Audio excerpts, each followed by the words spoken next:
It's another episode of Creating Wealth and Wellness. So welcome back, everybody. We're so glad that you joined us here again. We are like cruising into 2018, and what a gorgeous year it is so far. So let's thank Nick Pacell, which is somebody that I actually know, which is how I know who this N Pacell is. He's a cool dude that does financial advice with Edward Jones, a colleague of mine. He says here on iTunes reviews, good insights here with some playful banter thrown in. Makes for an enjoyable and informative listening experience without feeling like you're just getting talked at like some other podcasts out there. Keep up the great work. Thank you, Nick. I also love that we actually have some men listening to our podcast. That's fabulous. That's kind of awesome. So thanks, Nick. I really appreciate not only your listen, but also your review. And if anyone else would like to have to join the fun on the review shout-outs, please throw a review in iTunes for us, and we'll make sure that we hit you up in a future episode. Let's see. What's your gratitude today? I'm going to go super simple and material. My husband and I, we don't do Christmas, like holiday gift exchange pretty much since the kids were born, which someday we'll get back to. But we bought ourselves, in that season, we bought ourselves like a 2-pack of wireless headphones. You all, maybe many of you are like, how did you not have wireless Bluetooth headphones before that? Because that's how I feel now. I'm like, oh, so now you're all judgy. Oh my gosh, do I love Bluetooth headphones. It's like, because I listen to a lot, and I think you do too, Tara, like a lot of podcasts, a lot of trainings, a lot of YouTube, a lot of video, Facebook Live video. So with these Bluetooth headphones, I can be listening to something and like go get a glass of water or go pee, and the sound keeps going. I don't have to like disconnect. So it's like a, 20, 30 foot radius or something, but cool. Game changer. Can you show me what they are, and we'll put a link to them in the show? Yeah, I don't have one in front of me. We actually get it to me later. We bought them for the kids, and then we watched them and we're like, that's cool. We want some. So we bought some for ourselves. So we have 2 different brands, and they're both awesome. Cool. All right. Mine is also a very like physical, materialistic gratitude. And that is for my insulated double wall stainless steel Yeti like tumbler. Yep. This thing is like a miracle. I can put an iced coffee in there, and then I brought it with me to the beach in Florida, and it sat in direct sunlight on the sand and the beach. And like, I don't think there was any meltage of ice whatsoever for like 5 hours that we were there. The whole thing was still full of ice cubes, and that like blew my mind. So yeah, so cool what is in the world nowadays. Sweet. Definitely cold iced coffee. And I feel like Yeti is like, they kind of pioneered the launch of those cups. Yeah, I mean, now you can get lots of, I don't actually think that mine is a Yeti, but people know what Yeti is. And exactly. I got mine at Tractor Supply, so I don't think it's an actual Yeti. And it also wasn't $50. Right. But in any case, now people know exactly what I'm talking about with like the uber insulated tumbler. So good. Cool. If you're an iced coffee fan and you don't like drinking the watered down end of an iced coffee, get yourself one of these. It is so worth it. So is it weird if I actually like the watered down? No, it's not weird. The iced coffee. The world takes all kinds, Amanda. But I do also like my beverages at a maintained temperature, and I also have some of those cups that I love. Yeah, I think the first one I bought was actually at Starbucks. It was so awesome to be able to have like really cold ice water in my car like all day long over the course of the summer. So yeah, it was just really cool. It does, like, the outside temperature has no impact on what is in that cup. Amazing. It's very cool. So anyways, there we go. Very long gratitude for a cup. Okay. Maybe we should have an episode where we only talk about products. Just products we love. Actually, that could be useful. I don't know. I would listen to that podcast if I was hearing it from people that I love. Okay. So today we are going to talk about healthy boundaries. We don't have very good ones around our gratitudes. Around our timer. Around our timer. That's because part of the boundaries we set are a acceptance and trust that wherever the conversation leads is where it's meant to lead. So I'm not gonna be hard on us about that. Healthy boundaries. That segue. This is such a huge topic because it plays into so many things we've talked about recently. Parenting, we talked about volunteering, which is like saying when to say no and when to say yes. Business expansion or just general like growth expansion, when to say yes, when to say no, when to listen to your gut and your intuition. This is when you can learn to set healthy boundaries for yourself, which I am not saying I have done, but I am getting better at. It's a game changer. It's a game changer because you end up, there's a level of security around knowing that you have healthy boundaries, and that you learn to trust yourself even more when you know you have healthy boundaries. You're able to make decisions better when you know there's a process for working within your boundaries. So yeah, is there an aspect of life that we want to start this conversation on, being parenting or business or? Well,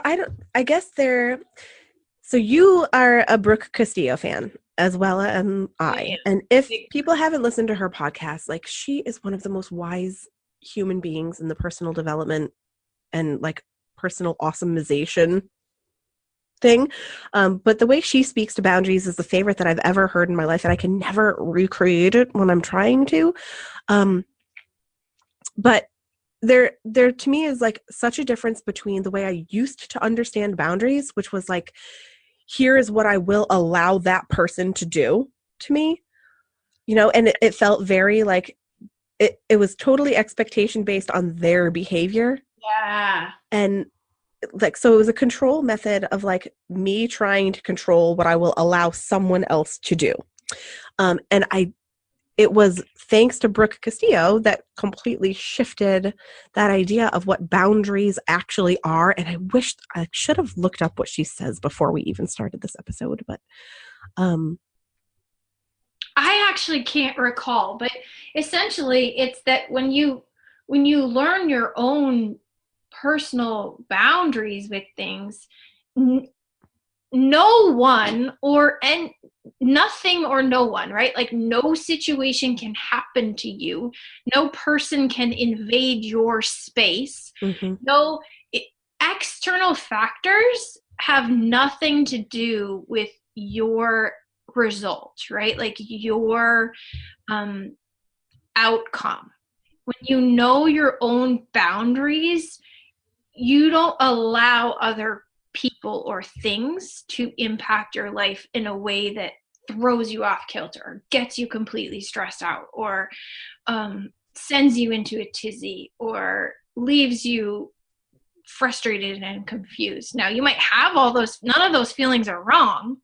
You might have all of those feelings, but you're going to have them consciously and choose them within the scope of your own boundaries. Like I definitely there's times when frustration just needs to happen. But it takes away the whole blame thing, right? Like and I think that's the way that she talks about it. And yeah, you're right. We should have gone back and listened to her. Well, you know what I will do? I will find the episode that I found very transformative, and we will link to that one in these show notes, because I do think that everybody should listen to it. Like when I listened to that episode, I literally sent it via text to a couple of people that I know who were struggling with exactly what she was talking about. We're like, I'm setting this boundary for them. Right. It's not working, Yeah. So I think that, and I do think there's a lot of like confusion and not not gray area, but like ambiguity about what it actually means to set healthy boundaries.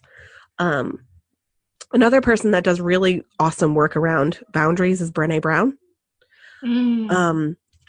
And she talks about it like, you know, basically having the courage to love and be yourself regardless of what other people think about it. So it's not like you're not going to say yes to something that's past your healthy boundary because you'll get their approval or because you won't make them mad, or so it's having integrity within yourself for what you need your life to be. That's what a healthy boundary is in my mind.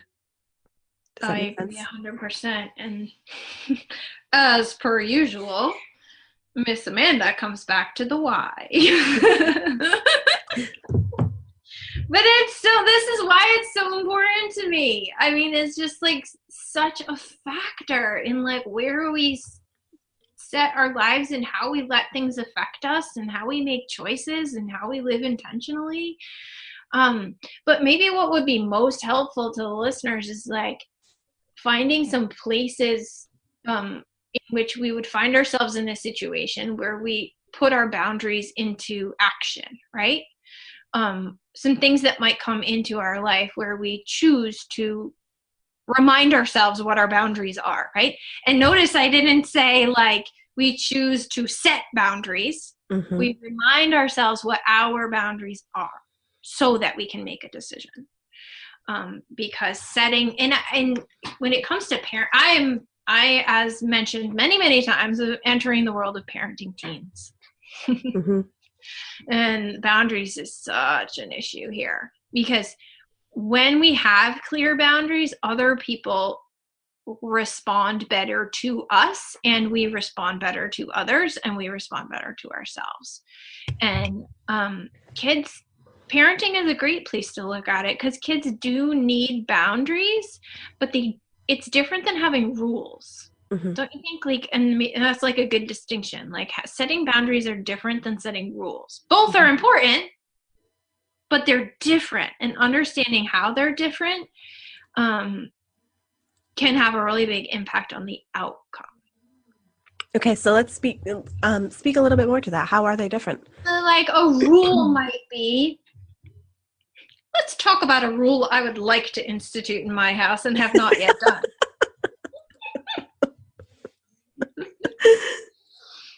A rule might be cell phones go in the basket at night at this hour.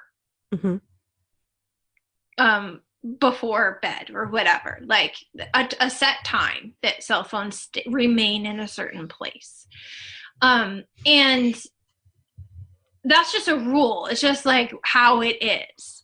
But when we converse with our kids in a way that's like setting the boundaries of the why that is, and how, and letting them define their own sort of parameters around that and why the boundaries are important to them, like it's helping people understand the whys of the rules, I feel like, versus just setting them and leaving them as is. Okay, I like that. I mean, I there's a thing coming up for me, which I think has been the biggest challenge that I've ever had with quote unquote boundaries and been also the most confusing. So my dad is many things. And in my mind, he's toxic, he's dangerous, he's very triggering for me. And I worked for a long time trying to figure out what boundaries I needed with him and couldn't actually find any that made it feel healthy enough. So now we don't speak at all. And I don't feel like that was I don't feel like I do think it's healthier than what I was trying to do, but I think that I completely missed the boat on what the boundaries could have or would have. So the boundary maybe could be, I will not spend time with, or I will not engage in conversation with him. Mm-hmm. That's like a rule, right? But okay. A boundary is I will not allow myself to be whatever the word is by him, to be influenced by his opinion, to be, I will not allow myself to feel unworthy when I'm around him. Mm-hmm. I will not. So those are all about you and how you decide to feel around him versus setting a line, right? Like, I just will not engage with him. Yeah. So, which is totally what I did. And you could set a boundary like, Dad, I will talk to you, but I will not talk to you about, we'll just pick politics, which I'm guessing is not maybe what's going on with your dad. But just say that, like, I will talk to you, but I won't talk to you about politics. You could do that. But is that really getting you to the place you want to go? You could only set the boundary with yourself. Yeah. When engaging in a conversation, when my dad brings up politics, I will remind myself that his opinions are his opinions. Okay. So, like, you've set a boundary for yourself that you will not let his opinions influence the rest of your day or week or months or however long it takes you to heal from an interaction with him. Yeah. Versus, because that way, when you set those boundaries for yourself, no one can invade your life in a way that completely rocks you. It might throw you off kilter for a minute, but it's not just your dad, right? Like, some dude at the grocery store might trigger you, like, as if they're your dad. Oh yeah, totally. Not. And so when you set the boundaries with yourself, you don't get caught off guard, right? Like, well, I set a rule that I wasn't going to talk about politics with my dad, and now this guy at the grocery store is talking about politics just like my dad. Like, wait a second, I set that rule and now I'm triggered. Like, well, my dad called me and started talking about politics anyway, even though I set that rule. No, I set my own boundary that I wasn't going to let him trigger me. I don't know. No, it is making really good sense. And I think what is confusing for me is because I think I misused the concept of boundaries for so long with this situation with my dad and with many other things, like even how much of my time and energy I would give to a work project or, like it, I think I was using it in replace of the word rule. Like, this is the boundary of like this is where what I want ends and what you want begins, and we are not allowed to cross that line, and I'm just not sure that's actually the most powerful way of using that word. But I've heard other people use it in very similar ways. Like, I have a boundary where I will only interact with that person once a week. And I'm like, that sounds a lot like a rule. Right? Like, what if they want to talk to you more than once a week? Yeah. Or like, I can only handle so much of like this person, or and that's why I think one of the ways that we can be the biggest service to our audience right now is making sure that everybody hears that flippin' Life Coach School episode about boundaries. There you go. Because really, neither of us can. Oh, there we go. There's the timer. Look at that. The way Brooke delivers information. We really can. And I for one, think I need to listen to it again because I've already listened to it more than once. And if there's one thing that I think could literally change my life in the biggest way that she delivers, it would be this concept. Similarly, it's a great example of how, like, Tara and I are doing a lot of good work in the world. We are, we have a lot of good conversations with ourselves and with each other and with other people, but like, we're still figuring it out, right? Like, something might make a lot of sense, and then you encounter a new level of who you are and how you interact with yourself in the world, and you're like, I gotta listen to that again. Yeah. Because I mean, we're both coaches, so quite honestly, like, a lot of the conversations that I have with you are about my growing edge too. And healthy boundaries is something that I have a much easier time helping other people with and a much harder time diagnosing and adjusting within myself. I don't have good skills around my recognizing where my own boundaries could be healthier or even what that looks like. So I think that it's important, like these conversations are you all witnessing sometimes our expertise and sometimes our curiosities and sometimes our growing edge, because this is I real. think something that just came up for me is when you have good boundaries, you know when to break a rule. Ooh, that is good. I like that. When you have good boundaries, because every rule can be broken. I mean, unless we're talking about like the rules of the universe, like gravity. Which can also be broken with technology. Yeah, it can also be broken. So when you have healthy boundaries, you know when to break the rules. Mm-hmm. When you have rules and you're only following them, you find yourself triggered because you're like, I think this rule is meant to be broken, but I don't know why. If I knew my boundaries, I would know why, and I would know how, and I would know sort of what to do about it. Otherwise, you're just following your own and everyone else's rules without having like a framework to I really like that. I don't know. That's where I'm going to go with it. Like, cool. I do like that a lot. Yep. It helps me understand the difference a little bit better as well. Yeah. Cool. All right. And I love that it all ties back to your why. That's very cool as well. Always does, Tara. It always does. Always. Okay, well, let's wrap up our episode with our asks for today. Okay. Well, since I brought up the screen rule and nighttime phone basket and yada yada, I'm just curious. Zero judgment on what you or your family does. Because I don't even know what my family's doing. But I am curious if anyone wants to share with me what their rules are around screen time and how those are influenced by maybe your own personal boundaries and societal growth and all these kinds of things. I mean, as a parent, I will forever be curious about screen rules. So hit me with yours. Cool. I love it.